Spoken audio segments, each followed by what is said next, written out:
Looking up at a clear night sky, it is easy to feel a sense of calm.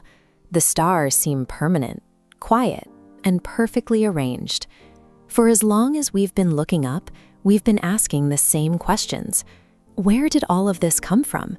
And how did our own planet come to exist? The attempt to find a scientific answer goes back centuries. In the 1700s, German philosopher Immanuel Kant proposed one of the earliest models for how our solar system took shape. In 1796, mathematician Pierre-Simon Laplace refined Kant's ideas into the nebular hypothesis. He suggested that the planets formed out of a massive, slowly rotating cloud of gas and dust surrounding a youthful sun. If you could stand on the Earth right after it formed, roughly 4.6 billion years ago, you wouldn't recognize it. There were no blue oceans or green continents. It was a scorching, barren rock wrapped in a thin layer of hydrogen and helium gas. The Earth as we know it is the result of a 4.6 billion year sequence of events.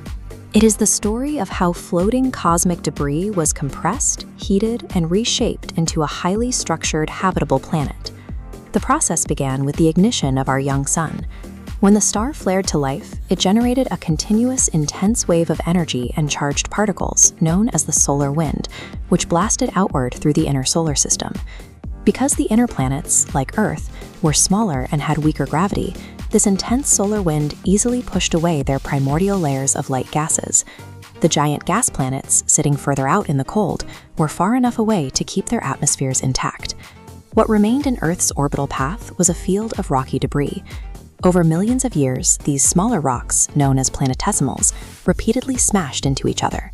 They merged through a gravity-driven process called accretion, steadily building the mass of our planet.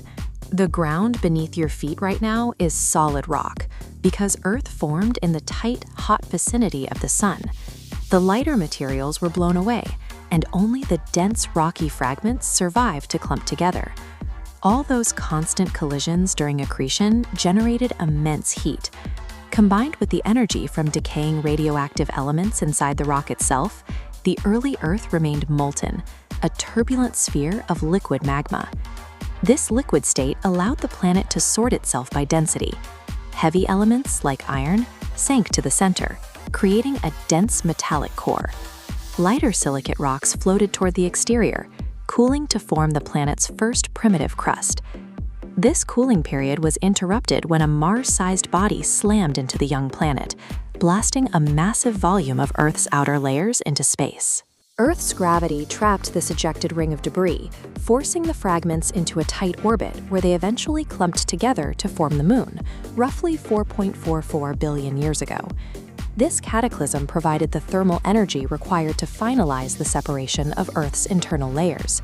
The collision ensured the deep core and the outer crust were fully segregated, while leaving us with the natural satellite that stabilizes our orbit today. With the layers separated and the exterior crust cooling once again, a reservoir of volatile compounds became trapped deep inside the hot interior. Through thousands of volcanic eruptions, the planet expelled trapped nitrogen, carbon dioxide, and water vapor. This venting process, known as degassing, built an entirely new atmosphere from the inside out.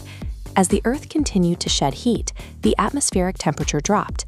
Eventually, it became cool enough for that thick canopy of water vapor to condense. The sky opened up. Rain fell in staggering volumes, pouring down continuously for millions of years.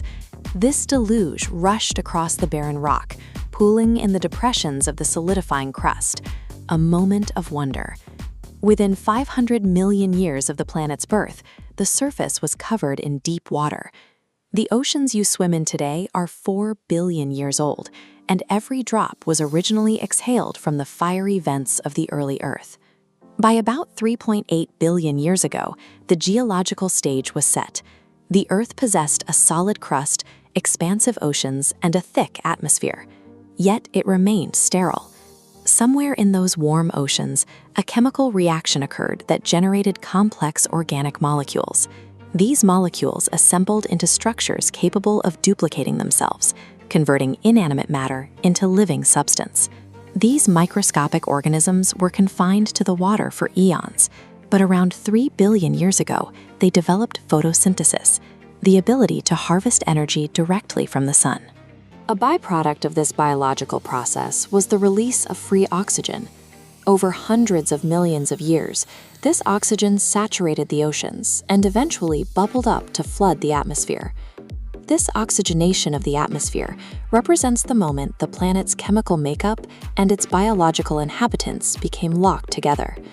The rock provided the foundation, but the evolution of life literally built the air we breathe.